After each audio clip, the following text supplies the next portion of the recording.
I want, me, mine, now.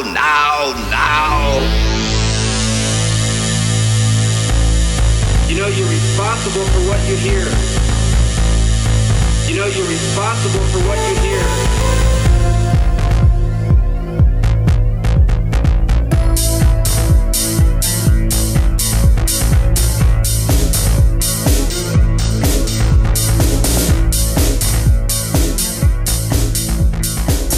Greetings and welcome to Thoughts from Maharrey Head, the podcast where I talk about, well, whatever happens to be bouncing around inside my head at the moment, but mostly focusing on constitutional issues and political decentralization. This is episode 157 of Thoughts from Maharrey Head, and I appreciate you tuning in. This week, I'm going to talk about George Washington's foreign policy. So the situation in the Middle East has dominated the headlines over the last week, understandably, since the Hamas attack on Israel, and then we have the Israeli response. And, you know, a lot of people stand with Israel, and some people stand with Palestine. I just want to be clear from the start that I don't stand with either side. Not my circus, not my monkeys. Now, if you really look at things objectively, there's plenty of blame to go around. The way I see it, there are millions of people suffering today because of evil decisions by evil people in power on both sides of this conflict. Now, I do think it's important to remember that nothing happens in a vacuum, right? People tend to view events in isolation, like, whoa, Hamas just woke up this morning and attacked Israel for no reason. This conflict has been going on for decades. I mean, centuries, thousands of years even, if you really want to get down to it. So just taking this little piece of that history in isolation, you can't make sense out of it. It's the same with the situation in Ukraine.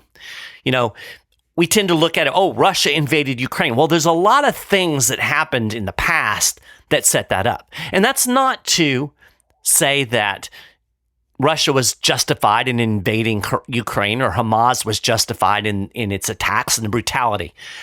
It's only to say that there are two sides to every issue, and there is a Palestinian perspective that I think is somewhat legitimate, just as there is an Israeli perspective that is probably somewhat legitimate. So the real question for us, and most of my listeners are here in the United States, the question is, how should the United States respond?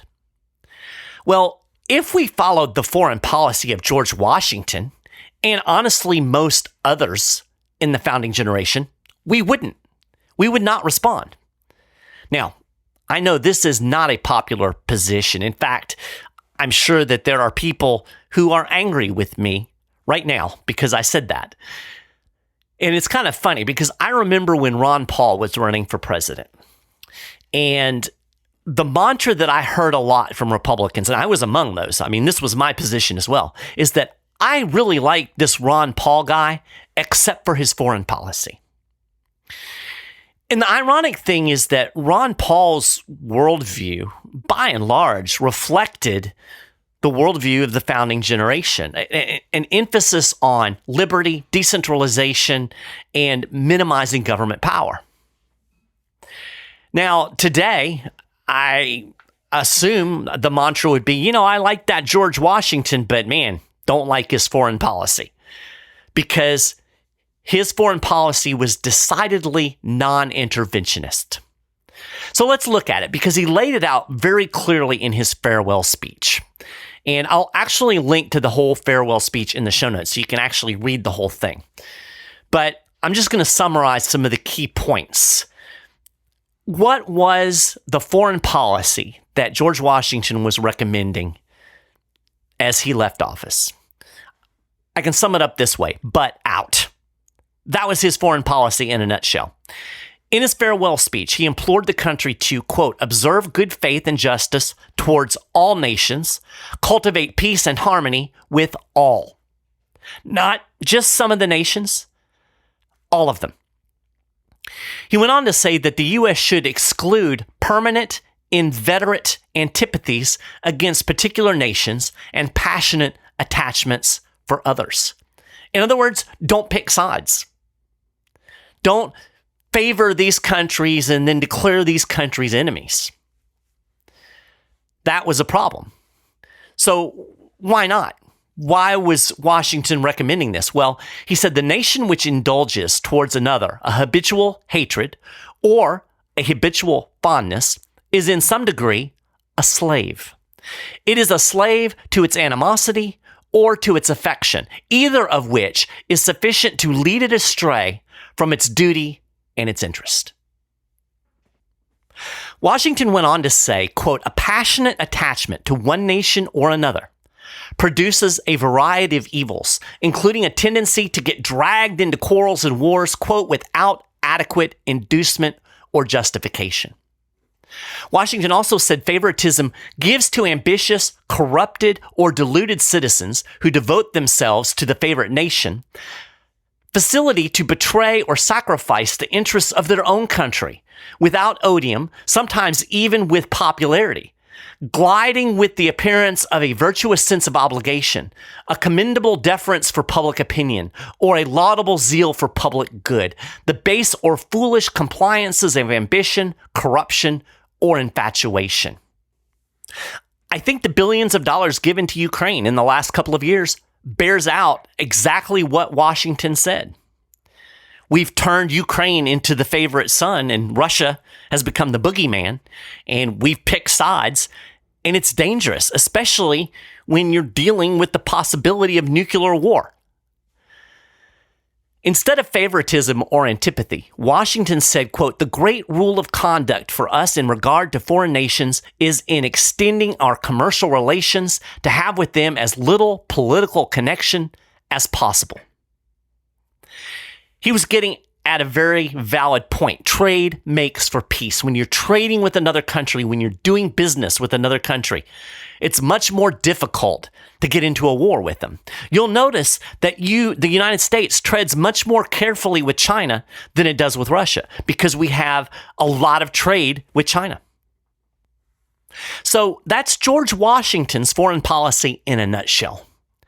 10th Amendment Center Director Michael Bolden dug deeper into the foreign policy of the founding era in a recent Path to Liberty podcast. He goes way deeper than George Washington.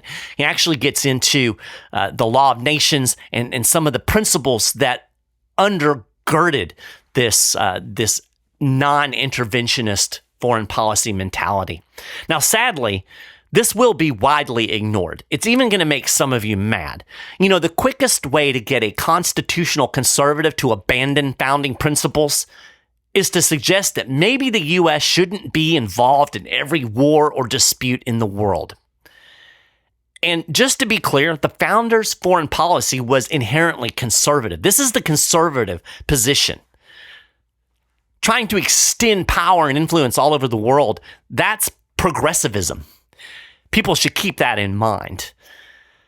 So I would suggest the United States would be much better off if it followed a foreign policy that looked a little bit more like George Washington's and a little bit less like Hillary Clinton's or John McCain's or George Bush's or Barack Obama's or, the whole lot of them. So that's what I have to say about that. Before I close out the show, I want to let you know that I have started a Patreon. If you want to support this podcast, if you would like to support my work more generally, including my work at the 10th Amendment Center, I would greatly appreciate it. And you can do that through my Patreon link. And this will help me to continue to produce this podcast and other content. I've got a video series on teaching the Constitution that's in the works and possibly another book. And so you can go to patreon.com/Maharrey Head, Maharrey Head, all one word, and you can check that out. There are benefits, obviously, to being part of my supporting community, and this could include free books. So check that out. If you want to support my work, I would really, really appreciate it. You can also support me by visiting my sponsors, Canna Hemp, sells CBD if you're dealing with anxiety, if you're dealing with pain. CBD is an excellent way to help deal with that. You can check that out. Or also Liberty Classroom. You can get college level teaching about liberty, economics, history, all for a very, very low price. And you can do that through my website, michaelmaharrey.com. So appreciate everybody's support. And that's it for this episode of Thoughts from Maharrey Head. We're another 10 minutes closer to freedom. I really appreciate you listening to the show. If you enjoyed it, do me a favor and spread the word. Share these episodes. Let people know about the show. And feel free to send me any thoughts or ideas to michael.maharrey@10thamendmentcenter.com. Thank you again for listening, and I will talk to you again next week.